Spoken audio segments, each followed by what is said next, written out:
पूछा इनसे, अब भाषण दो ना उसपे। अब बताओ हमें आज देश की क्या स्थिति चल रही है। या किसी हमारे महान नेता के नाम पे हो, इन्हें सिर्फ राजनीति करनी है, इन्हें विकास से कोई मतलब नहीं है, रोजगार से कोई मतलब नहीं है, शिक्षा से कोई मतलब नहीं है, चिकित्सा से कोई मतलब नहीं है। आज हमें बताओ देश में कितना कर्जा, आज बताओ स्विस बैंक को बाहर के जो बैंक वाला खत्म हो गए, 5 किलो अनाज बांट रहे गाँव में। अरे फ्री का नहीं चाहिए जनता है, इसे अपना अधिकार थी। गाँव की जमीन उनके नाम नहीं है, इस सरकारों ने वो जमीन अपने नाम कर लिया। 81 गांव लगातार धरने पे बैठे। आज भी ग्रेटर नोएडा अथॉरिटी में धरना चल रहा है वहाँ किसानों का। सर मांग क्या है भाई, हमारी जो जमीन में है, डरे पड़े हैं, उनकी हिम्मत नहीं है प्रदूषण के सामने बोलने की। अगर उनमें दम होता तो उससे ट्रैक्टर भी आएंगे, किसान भी यही है, वो 5 लाख ट्रैक्टर भी यही है, 25 लाख किसान जो दिन रात कुर्बानी आती है, जब ये देश आजाद हुआ। आज ये झूठ बोल के, झूठे जुमले बोल के प्रधानमंत्री पूछा इनसे, अब भाषण दो ना उसपे। अब बताओ हमें आज देश की क्या स्थिति चल रही है। चुनाव में बिजी है ना कर्नाटक में, इसके थोड़ी नजर है उनकी सब पे नजर है, उन्हें सब पता कहाँ ढंग चल रहा, कहानी चल रहा है। बस वही अपने कान आग मुंह बैठे, जो उन्हें करना है उनकी अपनी स्पष्ट नीति है, उन्हें तोड़ना राज करना है, बस बांटना है, राज करना है, चाहे वो धर्म के नाम पे हो, चाहे जाति के नाम पे हो, या किसी मजहब के नाम पे हो, या किसी हमारे महान नेता के नाम पे हो। इन्हें सिर्फ राजनीति करनी है, इन्हें विकास से कोई मतलब नहीं है, रोजगार से कोई मतलब नहीं है, शिक्षा से कोई मतलब नहीं है, चिकित्सा से कोई मतलब नहीं है। आज हमें बताओ देश में कितना कर्जा, आज बताओ स्विस बैंक को बाहर के जो बैंक का वर्ल्ड बैंक का कर्जा नहीं रखा है, आज देश में कर्जा बताओ कितना है। ये काले धन की बात करे 15 लाख से आज ये गाँव में 5 किलो अनाज आ गए, बस बताओ 15 लाख खत्म हो गए, 5 किलो अनाज बांट रहे गाँव में। अरे फ्री का नहीं चाहिए जनता है, इसे अपना अधिकार चाहिए, रोजगार चाहिए। आज देश पे जब से सरकार आई है बीजेपी, 1 लाख करोड़ का कर्जा ज्यादा बढ़ गया इन पे। और सारे सरकारी संस्थान, मैं पूछना चाहता हूँ देश की जनता से, सभी भारतवासियों से, मतलब जो सरकारी संस्थान ये बेच रहे, करोड़ों में अपने दोस्तों को बेच रहे, वो पैसा भी हजम कर रहे हैं। जो टैक्स सारा भारत सरकार में जीएसटी के बाद में 3 गुना टैक्स लिया जा रहा है, वो 3 गुना के बाद में भी देश कर्जा में चल रहा है, विकास नहीं हो रहा है, उसके बाद में रोजगार नहीं मिल रहा है, अच्छे हॉस्पिटल नहीं मिल रहे, अच्छी शिक्षा नहीं मिल रही है, उसके बाद भी ये लोग मतलब वर्ल्ड बैंक से मतलब कर्जा ले रहे, क्यों ले रहे हैं भाई, क्या जरूरत पड़ेगी तुम्हें। इन्होंने देश का मजाक बना रखा, लूट रहा बस। ये पूंजीवादी सरकार है, ये कंपनियों की सरकार है, ना कि बीजेपी की, ना भारत सरकार। आज देश में जो सरकार चल रही है वो कंपनियों की सरकार चल रही है, ना कि भारत जनता की सरकार चल रही है। मैं देशवासियों से अपील करना चाहता हूँ, इस कंपनीवादी सरकार को जागरूक हो गए, धर्म के नाम पे ना भटके, जाति के नाम पे ना भटके। एक कंपनी आई थी ईस्ट इंडिया कंपनी भारत में सन 1600 में, उन्होंने अंग्रेजों ने पूरे देश पर राज करा। आज ये कंपनियां राज कर रही है, आज यह जनता का राज नहीं है। आज जनता का राज होता तो हमारी बहन बेटी पहलवान या धरने पे नहीं बैठे होते, इनके साथ में बर्बरता नहीं होती आज देश में। आप कह रहे बांटने का काम कर रही, बांट तो दिया, बोल दिया, जाटों ने जो है इस पहलवानों के जो प्रदर्शक को हाईजैक कर लिया, हरियाणा वाले सारे आ गए। देखो अब जाट भी कहेंगे हम उत्तर प्रदेश से आते हैं, हम नोएडा शहर में रहते हैं, हमारी विलंबना यह है, नोएडा में 81 गांव बसते हैं, गाँव के गाँव नोएडा अथॉरिटी के नाम दर्ज है, वहाँ के किसान के नाम में, गाँव की जमीन उनके नाम नहीं है। इस सरकारों ने वो जमीन अपने नाम कर लिया। 81 गांव लगातार धरने पे बैठे। आज भी ग्रेटर नोएडा अथॉरिटी में धरना चल रहा है वहाँ किसानों का। सर मांग क्या है भाई, हमारी जो जमीन, हमारे घर जो तुमने गलती से अपने नाम कर लिया, हमारे नाम कर दो। इस सरकार की नीति यहाँ के किसान को, गाँव के लोगों को बर्बाद करने की है। ये सारे पूंजीपति लोग बस ये कब्जा करना चाहते हैं, या कंपनियां राज करना चाहती है, और गरीब किसान देश की जनता को भूखा मारना चाहती है। ये चाहते हैं तुम्हारे बंधुआ मजदूर है पूरा देश, और तुम यहाँ कंपनी वाले मालिक यहाँ राज करो बस। ब्रिजभूषण तो खुल्लम खुल्ला लड़ाई लड़ने के मूड में नजर आ रहे, वो तो कह रहे पहलवान ही गलत है, कभी कहते 5 का शोषण किया, कभी कहते 100, कभी 1000 का।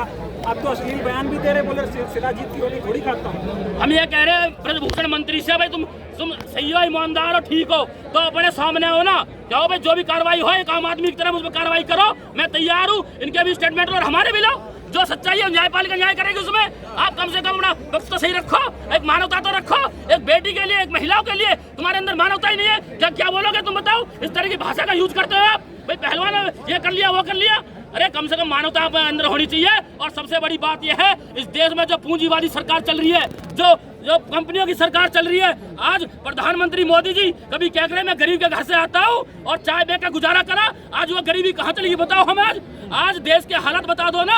ये कहते हैं जी हमारा देश 5 मिलियन टन में, मतलब 5 देशों में आ गया। एक आदमी को रईस बना के, 2 आदमी को रईस बना के तुम 5 मिलियन लेकर जाओगे और 130 करोड़ जनता वो भूखी मरेगी। ऐसा नहीं चलेगा इस देश में। इस देश में सबका समान अधिकार है।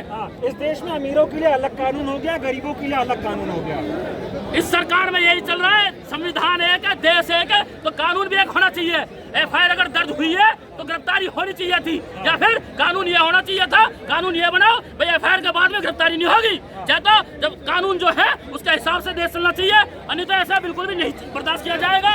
लगातार आंदोलन किए जाएंगे। मोदी जी प्रदूषण से डर गए, बोल नहीं रहे। मोदी जी तो पूंजीवादी कंपनियों के वाह में है, डरे पड़े हैं। उनकी हिम्मत नहीं है प्रदूषण के सामने बोलने की। अगर उनमें दम होता तो उससे पहले आके बीच में स्टेटमेंट कहते। जब देश के खिलाड़ी बाहर से गौरव देश का बढ़ा के, देश का नाम ऊंचा करके, झंडा तिरंगा ऊंचा करके जब मेडल लाए थे, इसी प्रधानमंत्री ने बड़े बड़े भाषण दिए। कहा भाई मोदी सरकार में देखो हमारे खिलाड़ी कितना मेडल ला रहे, उनके साथ फोटो खिंचवाया, बड़े तारीफ करी। आज कहा प्रधानमंत्री पूछा हमें, वही देश के खिलाड़ी तो जिनमें रात में लठबाज रहे हैं यहाँ, जिनके सिर फोड़े जा रहे। दिल्ली पुलिस के जो वे कर्मचारी शराब पी के बदतमीजी कर रहे हैं। बताओ, ये बदतमीजी बर्दाश्त नहीं की जाएगी। देश की जनता से मेरी अपील है, सभी मातृ शक्तियों से अपील है, सभी देश के युवाओं से अपील है, अपना अधिकार मांगो। अपने जब तक तुम जागोगे नहीं, तुम्हारे अधिकार कोई लूटता रहेगा। क्या लग रहा है, ट्रैक्टर लाने पड़ेंगे क्या? कल तो बजरंग पुनिया ने बोल दिया ट्रैक्टर आ जाए दिल्ली में। ट्रैक्टर भी आएंगे। 13 महीने लगातार इस सरकार के खिलाफ में आंदोलन चले, कृषि कानूनों के खिलाफ में। और ये किसान भी यही है, वो 5 लाख ट्रैक्टर भी यही है, 25 लाख किसान जो दिन रात दिल्ली के चारों तरफ रहे, वो भी इस देश में रह रहे। ये भूले नहीं, देश में जो भी नीति के खिलाफ लाएंगे, उसके खिलाफ इस देश का युवा, इस देश की मातृशक्ति, इस देश की बेटी, इस देश का मजदूर, ये सब एक साथ कंधे से कंधा मिलाकर खड़े हैं। बहुत उम्मीद थी सुप्रीम कोर्ट से आप लोगों को, इस पे आज सुनवाई को सुप्रीम कोर्ट ने तो कह दिया FIR दर्ज कराने के लिए हमें संज्ञान लिया था, हाई कोर्ट जाओ। सुप्रीम कोर्ट ने जो अपना काम था उन्होंने कहा जो FIR दर्ज करानी चाहिए। पहले तो शर्म की बात यह है, माननीय सुप्रीम कोर्ट को, मतलब सुप्रीम कोर्ट तक जाने नहीं चाहिए था ये मामला, क्योंकि जो न्यायपालिका हमारी अलग व्यवस्था है, चौथा स्तंभ है, एक स्तंभ हमारी मीडिया है। आज दोनों स्तंभों पे सिर्फ बंदूक का पहरा है, कागज और कलम पे बंदूक का पहरा इन लोगों ने लगा लिया है। सब लोग जो बड़े चैनल है वो मतलब डरे हुए हैं, पता नहीं किस चीज का डर है, वो मीडिया में दिखाते नहीं है। आज मैं देश की जनता से कहना चाहता हूँ, अपने युवा साथियों से कहना चाहता हूँ, जब तक तुम अपने अधिकार के लिए नहीं जागोगे, अरे ये तो बेचारे जो खिलाड़ी हैं, ये तो स्टार हैं, जब इनके साथ में ऐसा हो रहा है तो आम बेटियों के साथ में क्या होगा। उत्तर प्रदेश की घटना थी, एक साथी था हमारा, एक लड़का था युवा, देश की सेवा करने के लिए जज्बा था, आकाश गुजर, यहाँ आया था आगरा भर्ती देखने मध्य प्रदेश से, और उसको सुबह सुबह फर्जी काउंटर में गोली मार दी गई। ये सरकार ये आंदोलन चला, ये व्यवस्था चला रही है सरकार इस देश में। मतलब निर्दोष लोगों को गोली मारोगे, निर्दोष लोगों पर कार्रवाई करोगे, वापस कर देंगे, पदक भी वापस कर देंगे, जिस तरह से काम हो रहा है यहाँ पे। इस देश में मनोबल हारने की जरूरत नहीं है। ये देश इनका बाबा का नहीं है। इस देश में सबका समान अधिकार है, और ये अधिकार हमें कोई सरकार नहीं देती, हमारे देश का संविधान देता है। हम इस देश को आजादी कराने के लिए बहुत लोगों ने कुर्बानियां दी है, हमारे पूर्वजों ने कुर्बानियां दी है। जब ये देश आजाद हुआ, आज ये झूठ बोल के, झूठे जुमले बोल के गद्दी पे बैठ के ये परमानेंट मालिक बन जाएंगे, ये भूले बैठे। मैं बता देना चाहता हूँ, इस देश में जो राजा बनता है वो रानी के पेट से नहीं बनेगा, और ना ही EVM के पेट से बनेगा। किसान, मजदूर, युवा की वोट यहाँ देश का राजा तय करेगी। आने वाले 2024 में इस देश का युवा, इस देश की महिला, इस देश का गरीब, इस देश का जो मजदूर है, जो दलित समाज है, जो पिछड़ा वर्ग है, वो आने वाले समय में इन्हें बताएगा कि हमारा राजा कौन रहेगा इस देश का, जो हमारी बात करेगा, हमारे रोजगार की बात करेगा, हमारे शिक्षा की बात करेगा, हमारे न्याय की बात करेगा, हमारी बेटियों के मान सम्मान की बात करेगा, हमारी महिलाओं की इज्जत की बात करेगा, सम्मान की बात करेगा। हम उसे वोट देंगे और उसे दिल्ली की गद्दी में बैठाने का काम करेंगे। ये लोग भूल गए कानपुर में क्या हुआ। वो योगी जी कहते हैं उत्तर प्रदेश में माफियाओं का अंत होएगा। एक महिला, एक माँ बेटी जिंदगी एक झोपड़ी में जल गई, ये घर बनाने की बात कर रहा है। एक झोपड़ी बचाने के चक्कर में एक माँ और बेटी, मैं पूछना चाहता हूँ वो किस धर्म किस जाति की बेटी थी, वो किस धर्म किस जाति की माँ थी जो जिंदगी एक झोपड़ी में जल गई। वो किस जाति का बेटा था, किस धर्म का बेटा था, जिसको सुबह सुबह देश की सेवा, देश सेवा भावना लेकर आया, और आगरा में सुबह सुबह आकाश गुजर को गोली मार दी जाती है। मैं पूछना चाहता हूँ, ये बीजेपी सरकार कब तक इस तरह की हरकतें करेगी, कब तक इस तरह का कानून लागू करेगी। इनका जो अंतालिया है और अंत आदमी ले डूबे है। बहुत बहुत धन्यवाद। जय जवान जय किसान।